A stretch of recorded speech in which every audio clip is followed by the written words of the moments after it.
someone just posted this photograph to an astrophotography group, asking what it was that they had captured. The man in question detailed that he just purchased a telescope for his son, and that because England had some nice weather, something that doesn't happen very often, he decided to get out the telescope and take a photograph of the moon. He went on to detail that he doesn't have any special equipment, and that once the moon was lined up with the telescope, they took some photographs through the lens via their phone. However, once he reviewed some of the images, he could see two objects in the upper left corner. Originally, the man didn't suspect these images to show anything strange, and thought that he had captured an astronomical event on camera, but those who saw the image couldn't agree on what it shows. Interestingly, this isn't the first time that an amateur astronomer has captured these objects close to the moon, and due to their shape, colour, distance from the moon, and not having any obvious wings or shape that matches any conventional aircraft, it's led some to speculate that what we might be looking at is an unknown mysterious aircraft. The man who took the photograph said the following: "I purchased my son a telescope at Christmas, and this is the first time that we managed to sit down together, set it up and look out of it. Living in England, we don't get many cloudless days, and today was one of those perfect days where there wasn't a cloud in the sky. Once we set up the telescope, we added a lens we purchased, and decided to aim it at the moon, and due to the moon being a large object in the sky, it's recommended to use this as a beginner target, as the moon is big and can be easily seen through low-budget telescopes. I went inside while my son was doing this, but moments later he called me out and told me that there was something close to the moon. I looked through the lens and confirmed that there was definitely something hovering there, although I couldn't really make out what it was and how big it was. After looking at this thing for a few seconds, I decided to get my phone out and take a photograph through the lens, which proved to actually be quite difficult, as the camera kept jumping as it was trying to focus. I only managed to take one photograph that was of decent quality before the objects moved off. Something to notice that while I was taking the photo, I asked my son if he could see the objects from where he was, and he said that from where he was standing he couldn't, and by this point I knew that the objects were still there as I hadn't yet took the photo. So these two objects must have been at quite a height for my son to have not have seen them, and it makes me think that pretty much everyone wouldn't have seen them, unless they were looking through a telescope at that specific time." End quote. Others who saw the image said that these objects are unidentified, although they went on to say that just because they're unidentified, it doesn't mean that they have anything to do with advanced life, and said that at this moment in time they can't be identified. Interestingly, it's just been announced that NASA is joining the hunt for mysterious aircrafts, and that a team will be put together in order to observe and study this mysterious phenomena. NASA said the following on their website: "NASA is commissioning a study team to start early in the fall to examine unidentified aerial phenomena, that is, observations of events in the sky that cannot be identified as aircraft or known natural phenomena, from a scientific perspective. The study will focus on identifying available data, how best to collect future data, and how NASA can use that data to move the scientific understanding of UAPs forward. The limited number of observations of UAPs currently makes it difficult to draw scientific conclusions about the nature of such events. Unidentified phenomena in the atmosphere are of interest for both national security and air safety. Establishing which events are natural provides a key first step to identifying or mitigating such phenomena, which aligns with one of NASA's goals to ensure the safety of aircraft. There is no evidence UAPs are extraterrestrial in origin." The Associate Administrator for Science at NASA's headquarters in Washington said the following: "NASA believes that the tools of scientific discovery are powerful and apply here also. We have access to a broad range of observations of Earth from space, and that is the lifeblood of scientific inquiry. We have the tools and teams who can help us improve our understanding of the unknown. That's the very definition of what science is. That's what we do. The agency is not part of the Department of Defense's Unidentified Aerial Phenomena Task Force, or its successor, the Airborne Object Identification and Management Synchronization Group. NASA has, however, coordinated widely across the government regarding how to apply the tools of science to shed the light on the nature and origin of unidentified aerial phenomena. The agency's independent study team will be led by astrophysicist David Spergel, who's president of the Simons Foundation in New York City, and previously the chair of Astrophysics Department at Princeton University in Princeton, New Jersey. Daniel Evans, the Assistant Deputy Associate Administrator for Research at NASA's Science Mission Directorate, will serve as the NASA official responsible for orchestrating the study. David Spergel said the following: "Given the paucity of observations, our first task is to simply gather the most robust set of data that we can. We will be identifying what data from civilians, government, non-profits, companies exist, what else we should try to collect, and how best to analyze it. The study is expected to take around 9 months to complete. It will secure the council of experts in the scientific, aeronautics and data analytics communities to focus on how to best collect new data and improve observations of UAPs."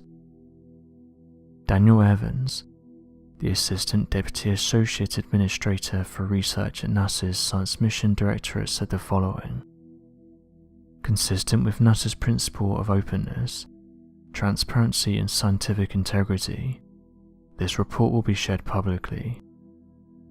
All of NASA's data is available to the public. We take that obligation seriously, and we make it easily accessible for anyone to see or study." End quote. On the 11th of March 2011, Japan witnessed the largest earthquake it ever recorded, causing a massive devastation in northeastern Japan. On top of this already dreadful destruction and loss of life, the disaster also gave rise to a nuclear disaster at the Fukushima nuclear plant. On March 16, 2022, experts detected a strong earthquake off the coast of Fukushima. According to those working at the Japanese Meteorological Agency, they said that the earthquake measured 7.4 in magnitude. Reports soon came in that after the earthquake hit, a tsunami hit the region. As of right now, the natural disaster has led to 4 people passing away, along with over 220 people being injured.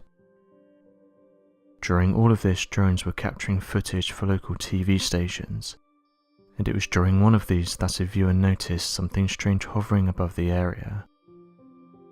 The user who posted the screenshot said they could see 4 bright lights above Fukushima, saying that the object started in a triangular formation and hovered there motionless above the area.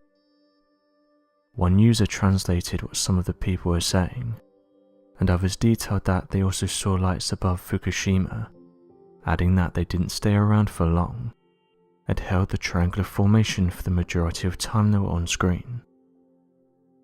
Interestingly, what many have found is that during events where areas have been damaged by natural disasters, many locals have reported seeing strange lights in the sky, almost as if they're observing the events play out. What many have come to realize is that government officials are also aware of this, as it appears that government documents have also made the connection between these lights and events where human lives have been at risk. In recent years, it's come to light that numerous government officials and those who work around nuclear sites have observed these lights close to their sites.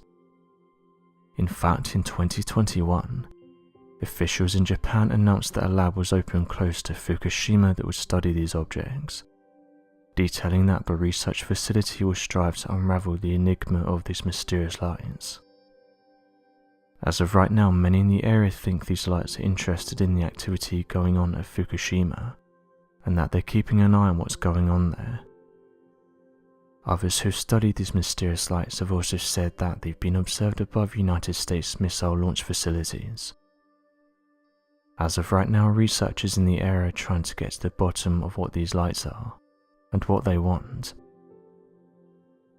In April of 2021, the Japanese government announced that beginning from 2023, more than 1 million tons of water contaminated from the Fukushima disaster would be released into the Pacific Ocean.